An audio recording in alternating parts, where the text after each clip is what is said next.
দলগুলোর মধ্যে নির্বাচন ঐক্য নিয়ে শুরু হয়েছে জোরালো আলোচনা। কোন দল কার সঙ্গে জোটবদ্ধভাবে বা আসন সমঝোতার ভিত্তিতে ভোট যুদ্ধে অংশ নেবে তা নিয়ে চলছে দর কষাকষি।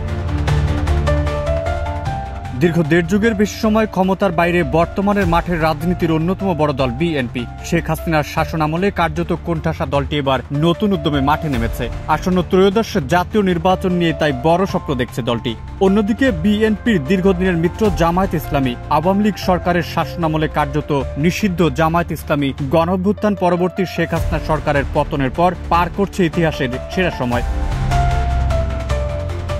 ২৪-এর গণঅভ্যুত্থান পরবর্তী দীর্ঘদিনের মিত্র জামায়াতের সাথে নানা কারণে দূরত্ব বাড়ে বিএনপির। নিজেদের মতো করে জোট গঠনে কাজ করে চলেছে দল দুটি। তবে ধারণা করা হচ্ছে বড় নির্বাচন ঐক্যের পথে বিএনপি।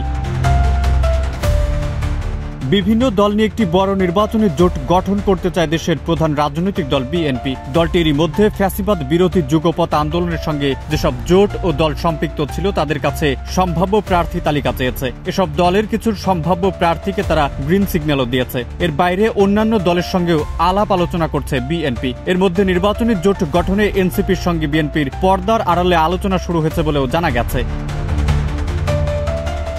বিএনপির নীতি নির্ধারকদের সঙ্গে কথা বলে জানা গেছে নির্বাচন ঘনিয়ে আসায় তাদের দল একটি বৃহৎ নির্বাচনী জোট গঠন করার কাজে ব্যস্ত সময় পার করছে। যুগপৎ আন্দোলনের সঙ্গে যুক্ত সমমনা দল ও আন্দোলনের সঙ্গে যুক্ত সমমনা জোট সহ অন্যান্য উদার গণতান্ত্রিক ইসলামী ও আলেমদের সমন্বয়ে এ জোট গঠন করা হবে। যুগপথের দল ও জোটের কাছে এরই মধ্যে আসনের তালিকা চেয়েছে বিএনপি।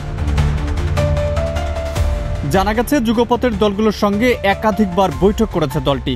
দলটির নেতৃত্বে যে বৃহৎ নির্বাচনী জোট হতে যাচ্ছে সেখানে লিবারেল ডেমোক্রেটিক পার্টি, 12 দলীয় জোট, জাতীয়তাবাদী সমমনা জোট, বাম গণতান্ত্রিক ঐক্য, গণফোরাম ও লেবার পার্টিও থাকছে।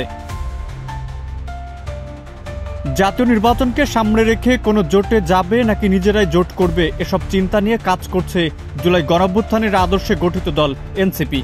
একটি সূত্র জানায়, সম্প্রতি দলের নির্বাহী কমিটির এক সভায় বিএনপির সঙ্গে জোট করা এবং নির্বাচনের আগে আসন ভাগাভাগি নিয়ে আলোচনা চূড়ান্ত করার প্রস্তাব দেন অনেক নেতা। কারণ হিসেবে জানা গেছে সংসদে নিজেদের প্রতিনিধিত্ব রাখতে চায় এনসিপি।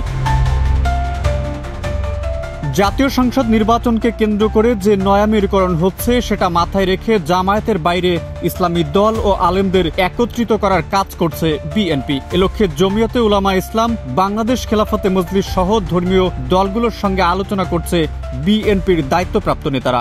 দলীয় সূত্র জানায়, বিএনপির সঙ্গে জোট করার ব্যাপারে ইতিবাচক মনোভাব পোষণ করেছে জমিয়তে উলামা ইসলাম। আসন ভাগাভাগি নিয়ে আলোচনা হয়েছে। বিএনপির এক নীতি নির্ধারক জানান, তার দল জমিয়তকে আসন ছাড় দেওয়ার ব্যাপারে ইতিবাচক।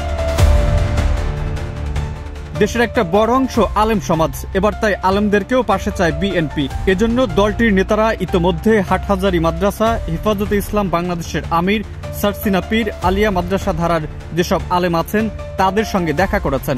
বিএনপি বলছে এর উদ্দেশ্য একটাই, বাংলাদেশের সব জনগোষ্ঠীকে আমরা একত্রিত ও ঐক্যবদ্ধ করে এমনভাবে দেশ পরিচালনা করতে চাই যেখানে বিভক্তি থাকবে না।